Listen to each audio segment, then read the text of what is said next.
Ang kinokondena nyo ngayon ay ang dalawang naging most trusted leaders ng bansa na todo effort protektahan ang milyong-milyong mga Pilipino.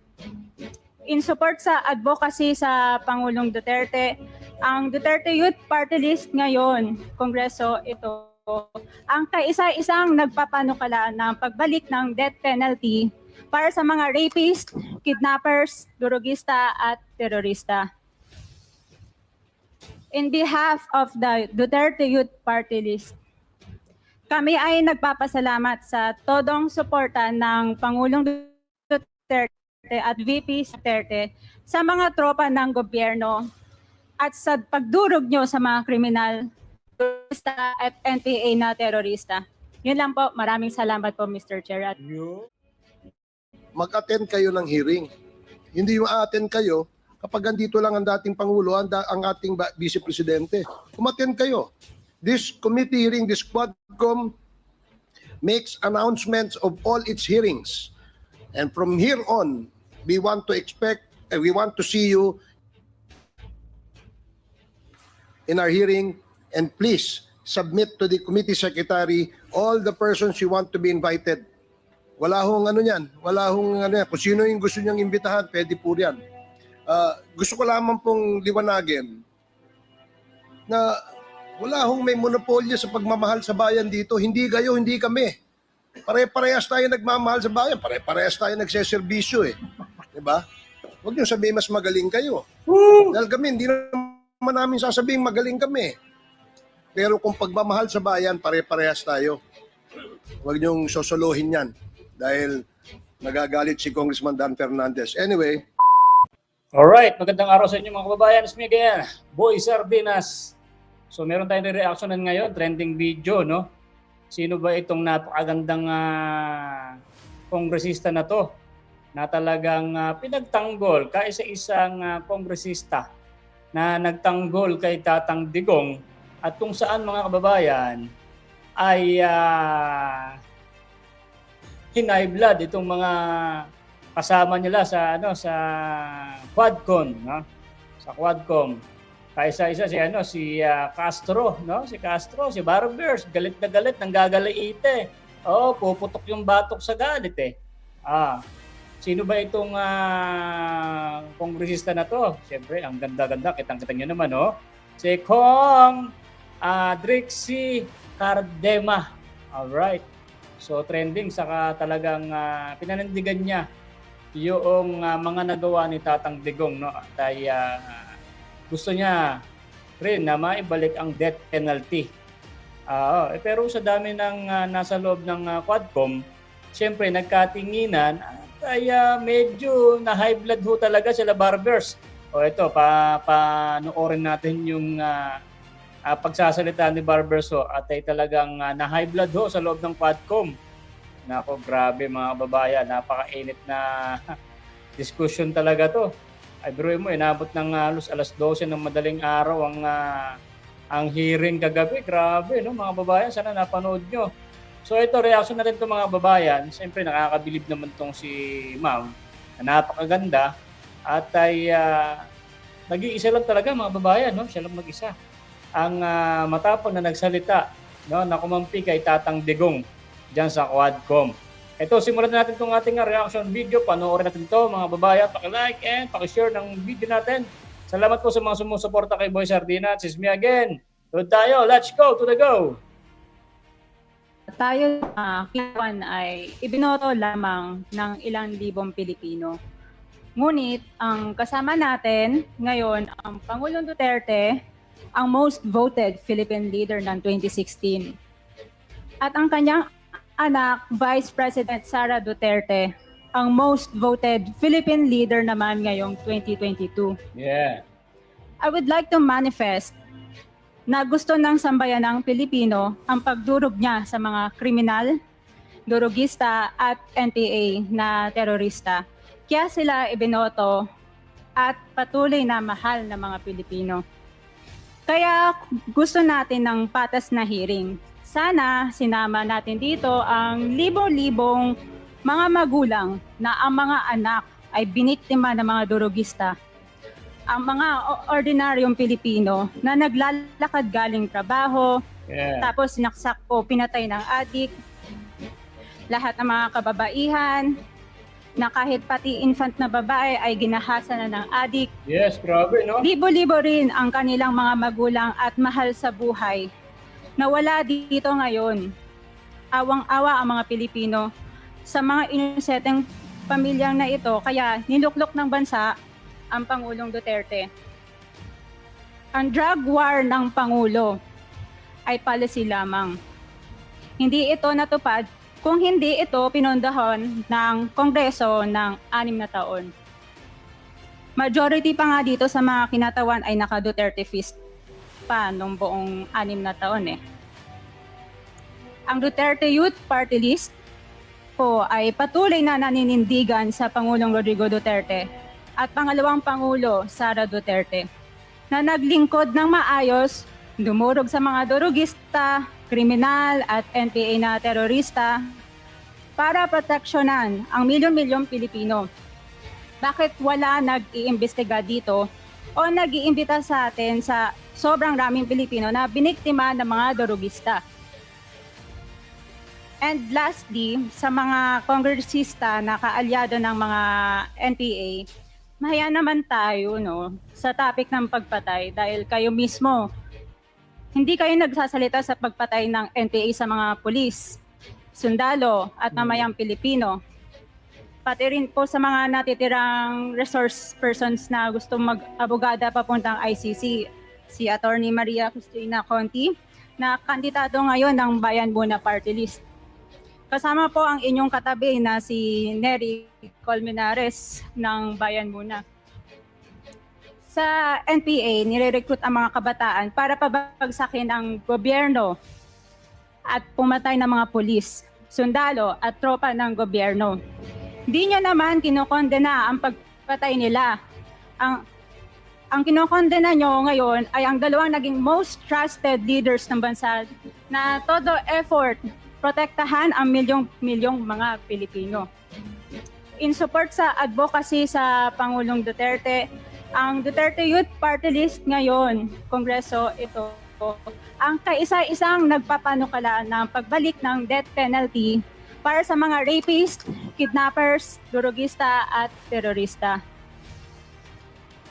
In behalf of the Duterte Youth Party List, kami ay nagpapasalamat sa todong suporta ng Pangulong Duterte at VP Duterte sa mga tropa ng gobyerno at sa pagdurog nyo sa mga kriminal, terorista at NPA na terorista. Yun lang po. Maraming salamat po, Mr. Chair. At Thank you, magandang gabi po. Congresswoman. Salamat, Ma'am. Mr. Chair. Bawal po pumalakpak dito. Kung gusto niyo pumalakpak, doon kayo sa labas. Maaari ba? Mr. Chair, Wala akong bastusan dito, ha? Sige, Congressman Acop, you're recognized. thank you, Mr. Chair. I beg to disagree with Tingnan nyo mga kababayan, ha? Oh. At ay nabastusan, no? Siyempre, alam nyo talaga, dyan sa loob talaga ng kongreso na yan, dyan sa may pinaghihiringin na yan, marami talagang Duterte pa rin dyan. Maka Duterte. Hindi nyo alam yung nagtatrabaho nga dyan, maka Duterte pa rin eh. At si Tatang Digong pa rin ang gusto nilang makita. So hindi nila natiis na magpalakpak dahil nga ay napakaganda ng sinabi ni Ma'am. At ay marami talagang mga tao na talagang ganda ang gusto na magkaroon ng death penalty para yung mga durugista is matatakot na dahil kamatayan ang kapalit ng gagawin nilang mga kasalanan. So hindi natin alam kung itong mga to itong mga nasa Quadcom na to, bakit ayaw nila ng ganyan, no? Meron ba kayong pinoprotektahan? Grabe, no? At ay kahit sino naman kahit saka magtanong, iilan lang naman yung ayaw sa death penalty. Kasi nga ay napakalaki ng tulong nun dito sa ating sambayan ng Pilipinas na maging matahimik at ay wala tayong kinakatakutan lalo sa gabi. Lalo kung meron tayong anak na mga dalaga or mga binata na nagtatrabaho na may overtime, ay hindi tayo nag-aalala dahil hindi sila mapapahamak sa labas. Hindi ko alam to sa mga pulpul na mga to na bakit ay ayaw nilang ipasayan at napakarami nila nagalit sa mga ginawa ni Tatang Digong, samantalang sila ay nag-i-standing ovation pa nung panahon ni Tatang Digong. Nung ngayong nakalabas na at tapos na ang termino, sila na ngayon ang kalaban ni Tatang Digong. Grabe, no? Hindi mo alam kung saan kalulugar sa mga tao na to eh. Di ba? Sila daw, ay pare-pares naman tayo nagmamahal sa bansa, Pilipinas.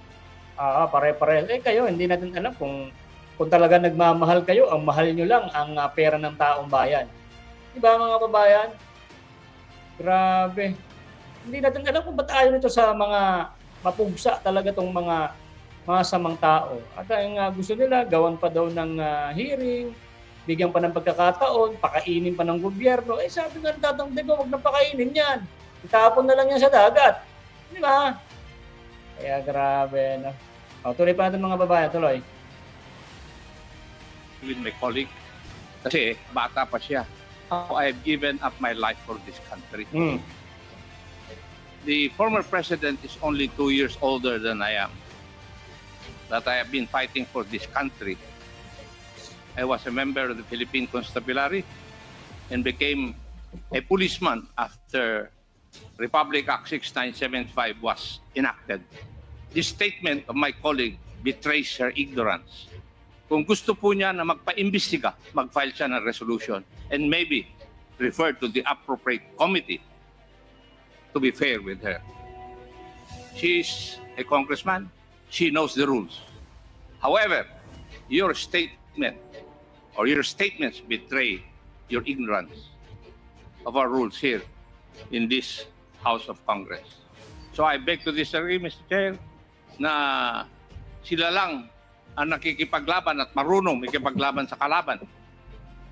As I've said before, I have given the most part or most years of my life fighting the enemy of this country. Thank you, Mr. Chair. Thank you, Congressman Acop. Yes, let me emphasize na wala pong may monopolya ng pagmamahal sa bayan dito. Pare-parehas po tayo rito. And following the suggestion of Congressman Acop, kung meron kayong gustong paimbita, mag-attend kayo ng hearing. Hindi yung a-attend kayo kapag andito lang ang dating Pangulo, ang ating Vice Presidente. Umattend kayo. This committee hearing, this Quadcom, makes announcements of all its hearings. And from here on, we want to see you in our hearing, and please submit to the committee secretary all the persons you want to be invited. Wala hong ano yan. Kung sino yung gusto niyang imbitahan, pwede po yan. Gusto ko lamang pong liwanagin na wala hong may monopolyo sa pagmamahal sa bayan dito. Hindi kayo, hindi kami. Pare-parehas tayo nagmamahal sa bayan. Pare-parehas tayo nagseserbisyo eh. Diba? Huwag niyo sabihin mas magaling kayo. Dahil kami, hindi naman namin sasabihin magaling kami. Pero kung pagmamahal sa bayan, pare-parehas tayo. Huwag niyong sosolohin yan. Dahil nagagalit si Congressman Dan Fernandez. Anyway, Congressman Abante and then Congressman Senior Deputy Speaker Gonzales. Congressman Abante, Congressman Gonzales. Next, Congresswoman Castro. Thank you, Mr. Chair. Palabas na sana ako, pauwi na talaga sana ako. Kaya lang narinig ko yung manifestation ng ating kagalang-galang na colleague, Representative Cardema. Alam niyo po, Mr. Chair, paulit-ulit yan yung manifestation na yan. 3 beses ko na yung narinig na paulit-ulit. Laban sa mga NPA, laban sa mga progresibong grupo, laban sa mga party list na mga progresibong kagaya namin. At yung mga tinutukoy niya siguro ay kami yun, no? At talagang nakikita naman natin, ano ba talaga yung intensyon, no, ng mga ganitong manifestation. Ito, ginagawa natin ito tulad na sinabi ng ating chair at SDS, pang 11 araw na natin itong ginagawa, no? Nagpupuyat tayo dito, nagpapagod, hinahanap ang truth, etc. Para lang makita natin 3,000 ang napatay, more or less, sa panahon ni President Duterte na EJK. So wala ba yan sa inyo? Karamihan diyan mga kabataan na walang kamalay-malay. na naging biktima, Mr. Chair, ng ng mga karumal-dumal na mga pagpatay sa panahon ni President Duterte. I know idol mo si former President Duterte, Mr. Chair, idol ng ating colleague dito, kahit na yung ating Vice President. Pero dapat po ang tingnan natin dito ay yung kapakanan, lalong-lalo na yung ating mga kabataan. No, kaya po, at isa pa po, Mr. Chair, hindi natin pinapayagan sa ating committee yung pag-disrespeto sa ating mga resource person. Narinig ko rin na binabanggit yung mga pangalan ng ating mga resource person na nandito. So dapat po igalang natin yung rules kung gusto nating makatulong at gusto nating magtrabaho dito sa Kongreso, kasi ito naman talaga yung sinumpaan natin, ito naman talaga yung mandate sa atin, ay tumulong na lang kayo, no? Tumulong na lang kayo. At hindi yung ganito, tama yun, maghain tayo ng resolusyon para kung gusto nating may ma-resolve na problema, like yung problema halimbawa ng patuloy na armadong pakikibaka, bakit ba merong mga armed struggle? Nilulutas natin yan hindi sa madugong paraan, hindi sa militarisasyon. Kaya nga tayo ay nagkakaroon ng peace talks, di ba? Dapat magkaroon ng peace talks at hindi ito ng militarization yung ating laging iniisip at laging sinasabi natin na terorista si ganito at si ganon. So, Mr. Chair, pasensya na po kasi nagiging irrational yung mga ganitong mga statement ng ating colleague. Pasensya na, with due respect. Sana hindi na maulit ito at aasahan natin, tama po. Aasahan Nang asahan, Manang. Manang hindi na Bakit kanya-kanya ng dyan, ng gustong sabihin, nakikialam kang Manang ka. Mukha kang labandera lang dyan eh. Siguro meron ka mag-anak tong namatay sa drug on war, kaya gigil na gigil tong si Manang. Na? Grabe itong mga to. Alam nyo, ngayon, di ba, alam nila maraming namatay. Maraming mga drugista ang namatay. Ngayon, kung si Tatang Digong ang nakaupo o si Vice President Sara Duterte, malamang wala ng kabataan na susunod pa sa mga ganyan na hindi na mag-a-addict dahil ayaw nilang mamatay. Di ba? Hindi ko alam kung anong mga pinaglalaban itong mga hindot na to eh. Ha? Mga namatay sila dahil mga drugista sila. Ano bang ano bang pinagpuputok ng butse nyo? Hindi na maibabalik yung buhay ng mga yon. No? Magiging isang ala-ala na lang sila para hindi sila gayahin ng mga kabataan. Naiintindihan nyo ba? Ito si Manang ay sabi pa naman wag nang mauulit yan Wow, ano ka? Hari ka dyan sa Quadcom na para hindi ka na mauulit na magsalitang ganyan? Dapat nga ikaw wala ka dyan mukha kang mukha ka lang tendera ng basahan Shit! Pakailamera tong Manang na to nung nangikialam ng gustong sabihin ni Madam Ganda. At ito naman mga tiga-Quadcom na high blood, no? Nagpahalata, tinamaan sa sinabi ni Ma'am Ganda. Dahil nga, alam nyo mga babayan, itong si Ma'am Ganda, sa mga binitawan niyang iilang piraso lang na salita, tinamaan itong mga kongresista sa pool na sagad hanggang kaluluwa. Kaya po, nag-init po ang kanilang kaluluwa na high blood at nagsalita sila na talagang galit na galit, lalo to si Barbers. Di ba? Kasi nga, sinapul sila ng iilang salita ni Ma'am Ganda. No? At ay totoo naman at mas maraming pumapabor sa ganyang mga sinabi ni Ma'am Ganda. Dahil gusto ng mga taong bayan ang katahimikan at maging payapa na pag-uwi, pagpasok ng ating mga anak sa kanilang school at sa kanilang mga trabaho. Hindi ko alam sa mga hindot na to bakit nila pinoprotektahan ang mga drugista at gusto pa nila na ang mga drugista ay mabuhay. Punong-puno na nga, sabi nga Tatang Digong punong-puno na nga ang mga kulungan. Wag na, itapon mo na yan sa ilog at ilagyan ng pabigat at itapon sa ilog. Ito naman mga ito ay Ayaw po nila ng ganon. Mas gusto po ata kasi nila na mas maraming mga durigista no? Wala silang pakialam na may namamatay o may mga nire-rape, no? Hindi naman nila kaya puksain. Ano bang ginagawa nila? Bumalik naman ulit. Mas dumami na naman ulit ng mga durugista. Paano pinoprotektahan nila at ay binibaby nila, no? Kita nyo nga, kitang-kita nyo nga at sa pag-hearing yung mga namatay. No, sabi daw ano daw yung mga yan, yung mga namatay, breadwinner. Wow. Titinda ng shabu, breadwinner. Grabe, no? Ay yung mga ibang mga namatay na hindi kasama sa operation, yun yung mga nadamay sa operation. Hindi mo talaga magagawa na solid at 100% na operation. May manadamay at manadamay talaga dyan. Ang tadhana na nila yun, mga babayan.